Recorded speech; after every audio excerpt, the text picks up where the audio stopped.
അവരൊക്കെ എന്തിനാ ഇങ്ങോട്ട് വരുന്നേ?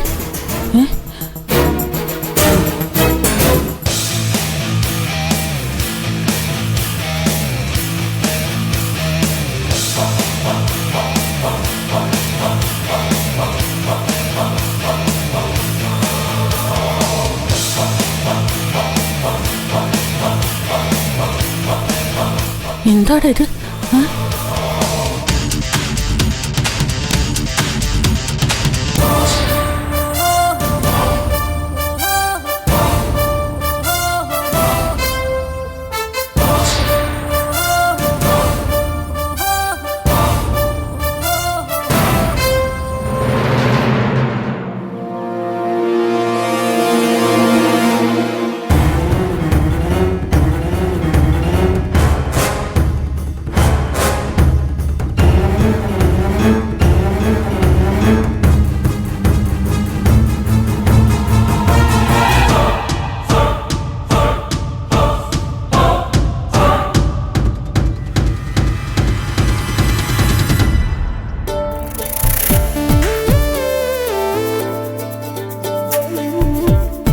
ഇത് എന്തുവാടാ ഇത്?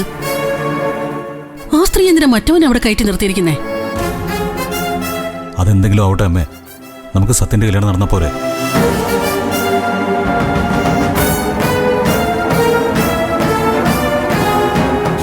ഇവിടെ ഇന്ന് 2 കല്യാണങ്ങൾ നടക്കും.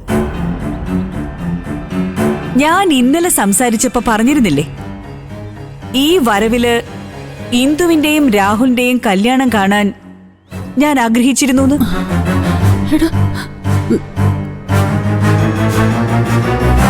ഇന്ദുവിന്റെ കല്യാണം എന്തായാലും ഇന്ന് നടക്കും.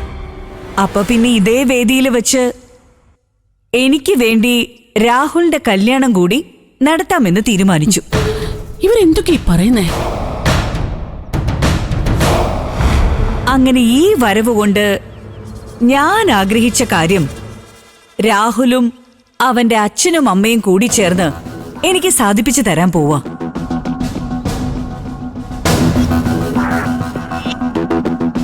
ഇവിടെ ഇപ്പോ 2 വരന്മാരും ഒരു വധുവുമാണ് നിൽക്കുന്നത്.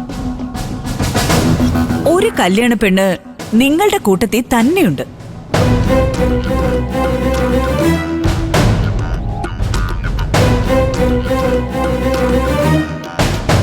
ആ പെൺകുട്ടി കൂടി ഇങ്ങോട്ട് വന്നാൽ നമുക്ക് 2 താലികെട്ടും ഒരേ മുഹൂർത്തത്തിൽ തന്നെ അങ്ങ് നടത്താം. അതൊന്നും പറ്റില്ല. ഇവിടെ നടത്താൻ തീരുമാനിച്ചതേ എന്റെ ഈ മകന്റെയും സച്ചി സാറിന്റെ മകളുടെയും കല്യാണമാ. ആ കല്യാണത്തിൽ പങ്കെടുക്കാനാ ഈ ആളുകൾ മുഴുവൻ വന്നിരിക്കുന്നേ. ഈ മണ്ഡപത്തിൽ ആദ്യം സത്യന്റെ ഇന്ദുവിന്റെ കല്യാണം നടക്കും. അത് കഴിഞ്ഞതിന് ശേഷം നിങ്ങൾ നിങ്ങളുടെ പയ്യനെ പെണ്ണിനെ കണ്ടെത്തോ താലികെട്ട് നടത്തോ എന്ത് വേണേ ചെയ്തോ. സത്യ, നീ എല്ലാവരും അനുവാദം വാങ്ങിച്ചിട്ട് താലി കെട്ടാൻ നോക്ക്.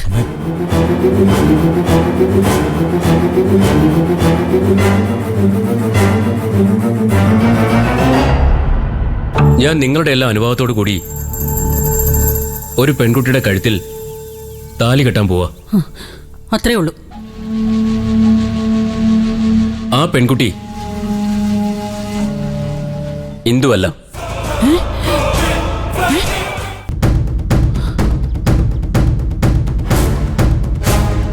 സച്ചി സാറിന്റെ മകളെ ഞാൻ എന്റെ സഹോദരിയായിട്ട് മാത്രമേ കണ്ടിട്ടുള്ളൂ. ഇവൻ എന്ത് മണ്ടത്തിലൊക്കെയാണ് ഈ പറയുന്നേ? എന്തുവാടാ ഇത്? പിന്നെ ഒരു പ്രത്യേക സാഹചര്യത്തിൽ ഇന്ദുവിനെ കല്യാണം കഴിക്കാമെന്ന് എനിക്ക് സമ്മതിക്കേണ്ടി വന്നതാണ്. ഇന്ദ്ര,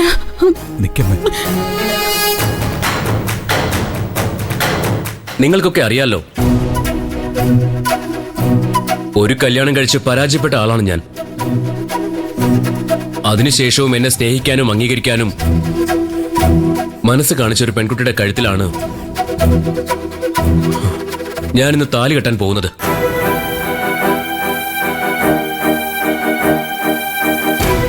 അവള് നിങ്ങൾക്കിടയിൽ തന്നെയുണ്ട്.